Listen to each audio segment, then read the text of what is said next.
Madame, monsieur, bonsoir et bienvenue dans l'invité de la rédaction de Médien TV. Ce soir, nous allons parler de cybersécurité, un sujet au cœur de tous les enjeux actuels. Les cyberattaques se multiplient. Les plus courantes sont les ransomware, prise de données en otage et phishing, récupération de données personnelles qui touchent particuliers, entreprises, administrations et même les États les plus puissants. La cybercriminalité augmente de manière inquiétante. En 2020, le nombre d'entreprises visées par une cyberattaque à l'échelle mondiale est passé de 38% à 43%. Pour se protéger contre ces actes malveillants, il y a la cybersécurité qui englobe tous les procédés qui protègent les données et l'intégrité des ressources informatiques connectées ou installées sur un réseau.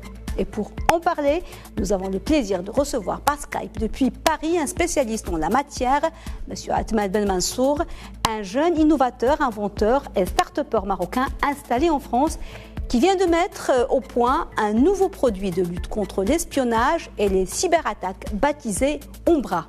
Ahmed Ben Mansour, bonsoir et merci d'avoir accepté notre invitation. Bonsoir. Alors, du 5 au 8 janvier, vous avez participé à l'édition 2022 du CES de Las Vegas, le Consumer Electronics Show, considéré comme le plus grand salon de l'innovation technologique au monde, avec une invention que vous avez baptisée Umbra. De quoi s'agit-il exactement? Une définition simple avant de passer plus tard dans notre entretien aux détails techniques de ce produit. De quoi s'agit-il exactement? Alors, Umbra est un appareil qui permet de protéger la confidentialité des réunions à caractère sensible des risques de fuite que posent les téléphones compromis. Umbra se présente sous forme d'un caisson-valise que l'on place dans le lieu où se déroule la réunion. Les participants placent leur téléphone et montre connectée dans les compartiments dédiés à l'intérieur d'Umbra. Et lorsqu'elle est scellée, les appareils qui y sont stockés sont totalement neutralisés.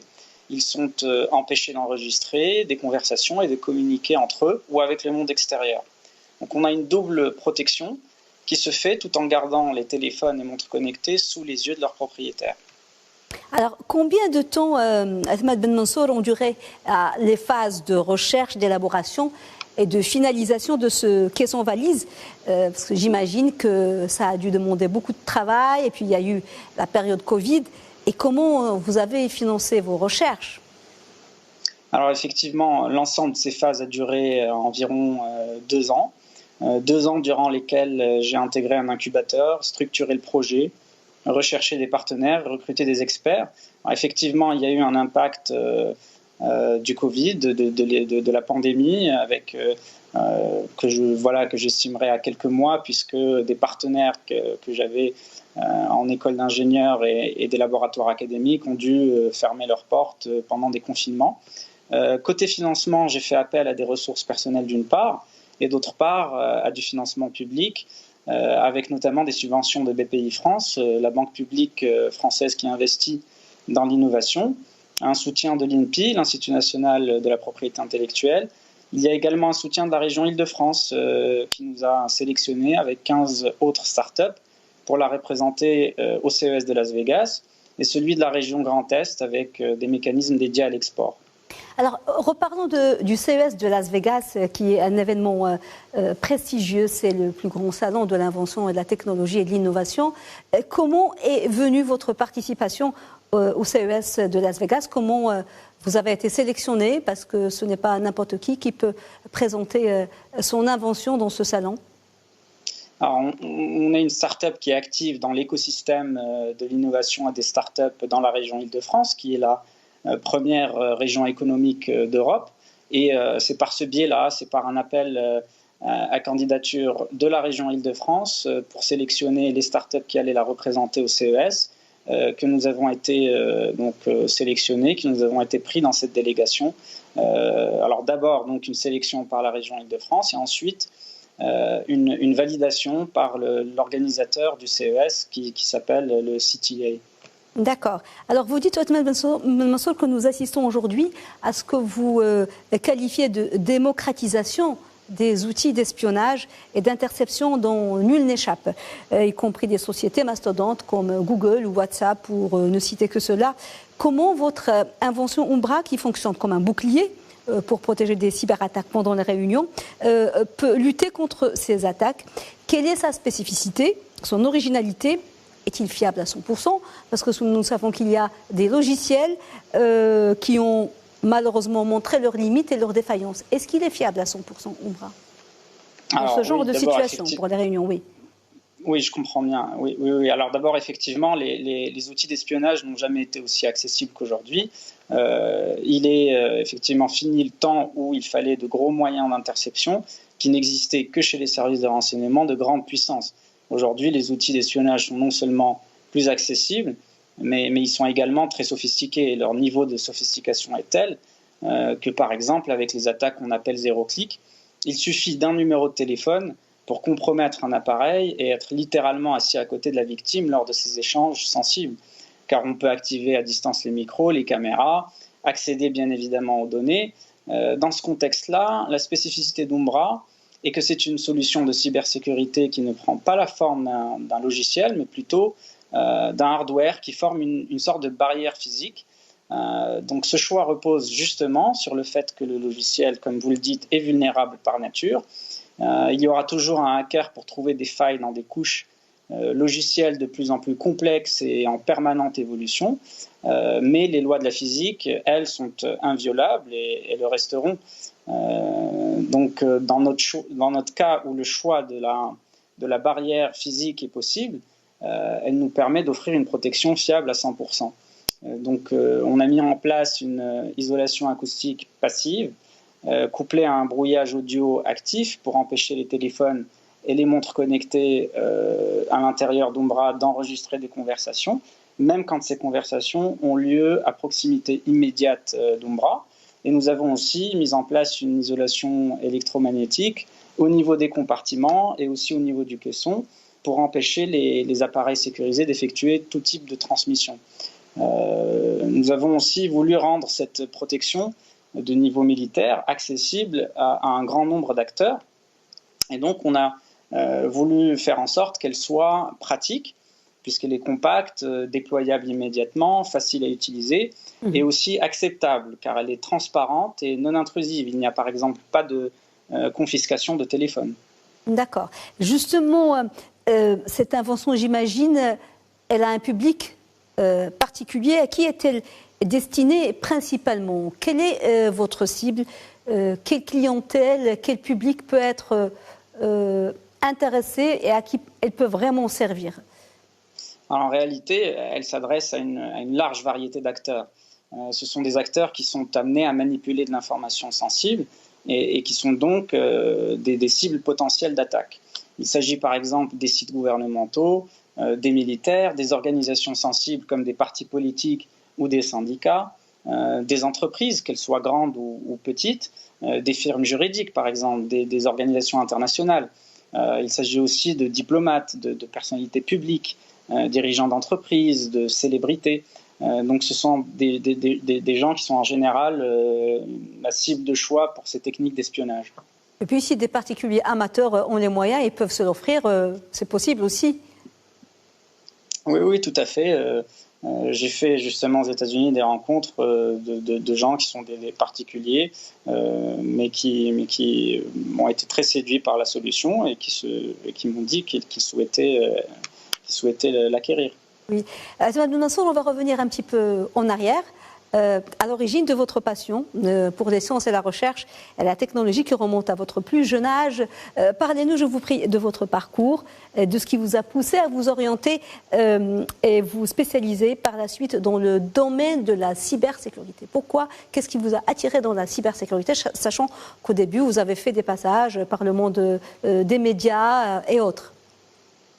Alors, je suis né à Marrakech, j'ai grandi à Rabat et j'ai fait mes études supérieures en France. Je suis passé par un parcours prépa puis école de commerce.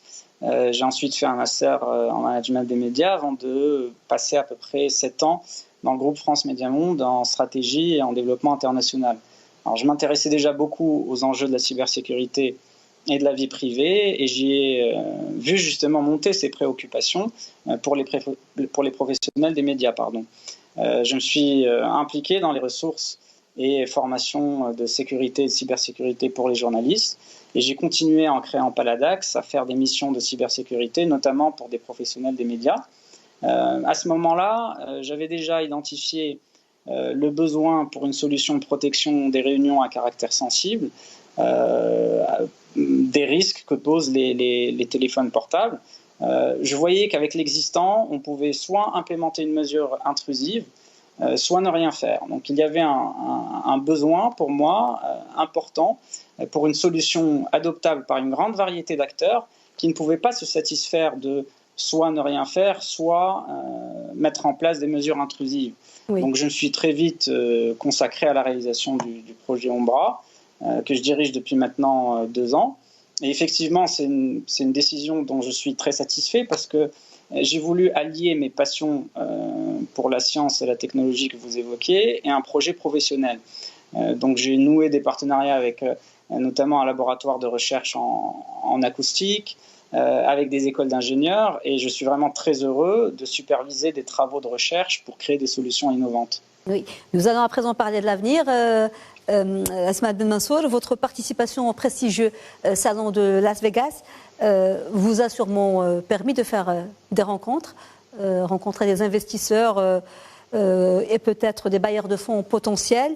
Avez-vous réussi à nouer quelques liens, éveiller l'intérêt de partenaires ou de clients pendant ce salon? Oui, alors le CES, c'est une très belle opportunité pour présenter son innovation et lui donner une visibilité internationale. C'est aussi une opportunité pour recueillir de nombreux avis et retours d'expérience. On a pu rencontrer de nombreux interlocuteurs très intéressés effectivement par Ombra, comme par exemple des militaires de 2 pays européens, une représentante pour le gouvernement américain, le conseiller d'un président africain. Il y avait aussi des entreprises américaines, européennes et du Moyen-Orient. Et on a aussi rencontré des distributeurs locaux qui souhaitent proposer Ombra à leurs clients et pour un distributeur à des célébrités sportives. Plus généralement, c'est une expérience enrichissante au niveau personnel aussi et qui booste le moral d'un entrepreneur, comme vous pouvez l'imaginer.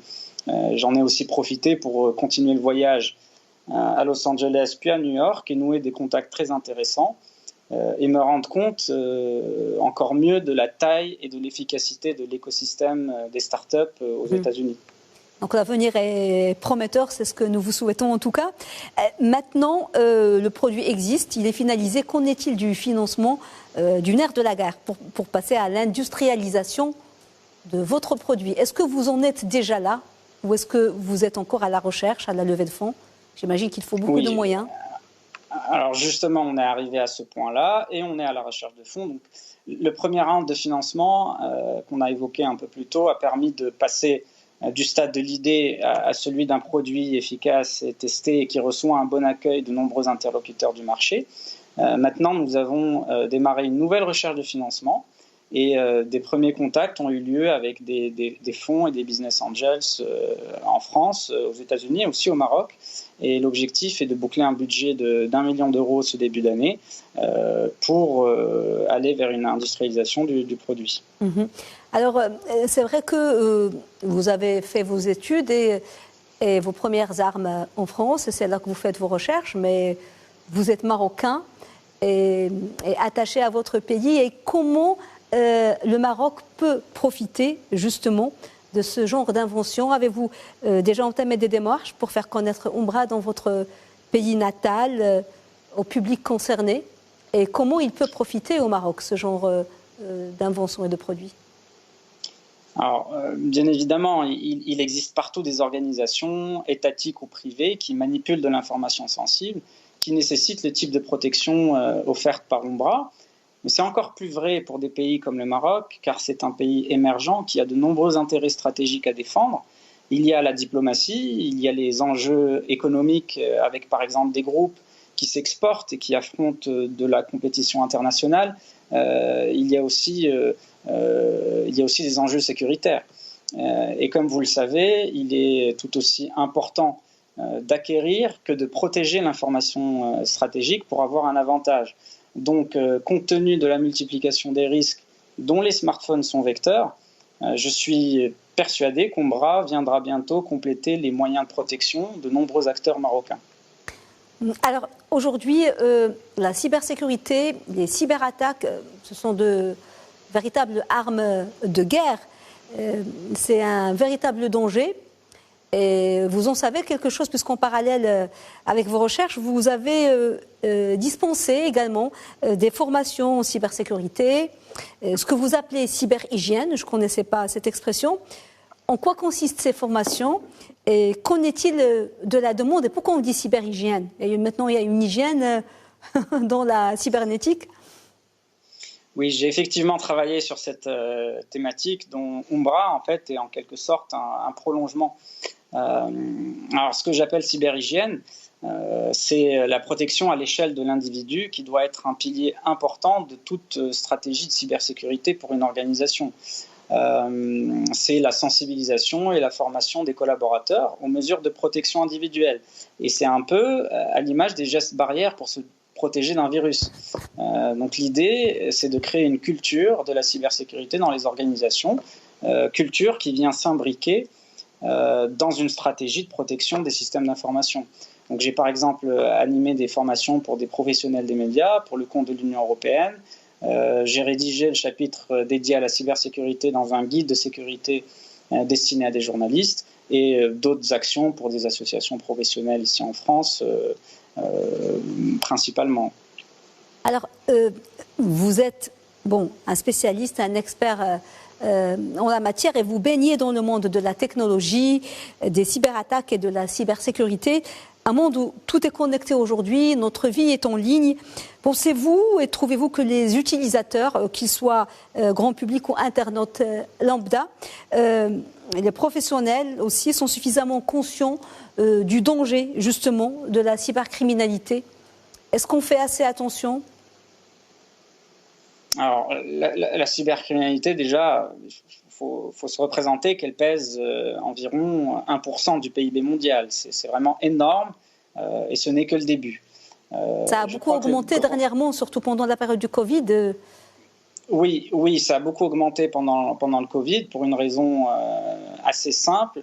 C'est le développement partout du télétravail. Donc, les gens se retrouvent à se connecter au système d'information de leurs entreprises, à traiter les données de leurs entreprises depuis chez eux avec leurs moyens personnels. Donc, c'était un terrain encore plus favorable à tout un tas de types d'attaques qui visent les entreprises et leurs collaborateurs. Je crois que le grand public commence à être conscient que la cybersécurité représente un enjeu majeur, probablement plus chez les professionnels qui ont par exemple des outils de production à protéger ou des bases de données de clients. Mais dans l'ensemble, je pense qu'il est primordial que cette prise de conscience augmente et qu'elle se traduise par des mesures de protection à la hauteur de l'enjeu, tant au niveau individuel qu'au niveau des organisations publiques ou privées. C'était justement l'esprit de l'activité de sensibilisation et de formation à la cyberhygiène que j'avais mise en place.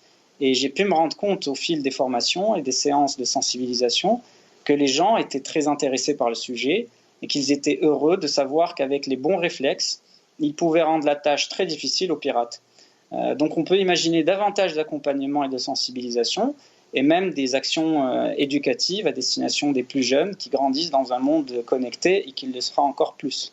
Justement, aujourd'hui, les gens sont peut-être de plus en plus conscients, mais ils ne savent pas comment se protéger. Maintenant, on commence à comprendre que n'importe quel clic, n'importe quelle donnée peut avoir un impact, mais malheureusement, on ne sait pas comment se protéger. Il y a des gestes simples. Il faut peut-être, surtout pour les jeunes qui sont maintenant même pour l'enseignement à distance, et il y a toute notre vie, on n'a plus d'intimité ou de secret. On est conscient, mais on ne sait pas comment se protéger. Ça peut être même dans les cursus scolaires, parce que là, ça devient vraiment un danger réel et on est à nu à longueur de journée, dès qu'on rentre nos données, notre adresse. Donc peut-être la prise de conscience est là, mais on est encore démunis, on ne sait pas comment se protéger. Eh ben, vous avez parfaitement raison et c'est pour ça qu'il faut de plus en plus de moyens sur des ressources de sensibilisation et de formation. Et comme vous dites, l'école est un lieu très important pour armer, entre guillemets, la nouvelle génération à affronter le monde hyper connecté dans lequel ils vont grandir. Oui. Et il n'y a pas que des enjeux de cyber sécurité à proprement parler, il y a aussi une meilleure connaissance et de meilleurs réflexes à avoir quand il s'agit de faire face au cyberespace, parce que on a vu avec les développements des fausses informations, des manipulations dont les gens peuvent être victimes sur le web, qu'on a besoin de mieux savoir se comporter et de mieux interpréter les signaux du cyberespace. Alors, Asma Ben Mansour, quels sont vos projets futurs? Sur quoi travaillez-vous actuellement en parallèle avec le lancement d'Umbra? Est-ce qu'il y a de nouveaux projets? Alors, notre souhait est de contribuer à faire de la confidentialité et de la vie privée des droits fondamentaux universels, respectés et protégés. On va continuer à développer des produits en vue de proposer un écosystème complet de solutions de protection de la confidentialité. On va par exemple bientôt développer des formats différents d'Umbra, dont une version embarquée. Et on a déjà commencé à travailler en collaboration avec une école d'ingénieurs qui est sous la tutelle du ministère des Armées français, sur un module de détection qui va permettre de signaler dans un espace donné la présence d'objets connectés non sécurisés dans Umbra. Othman Ben Mansour, merci beaucoup d'avoir été avec nous. Je rappelle que vous êtes fondateur de la société Paladax et inventeur d'Umbra, un nouveau produit sur le marché de la cybersécurité présenté il y a 3 semaines à l'occasion de la 22e édition du Salon de Las Vegas de la technologie, le Consumer Electronics Show. Merci beaucoup. Merci à vous. Madame, monsieur, merci de nous avoir suivis. Bonne suite des programmes sur Média TV. Très belle soirée.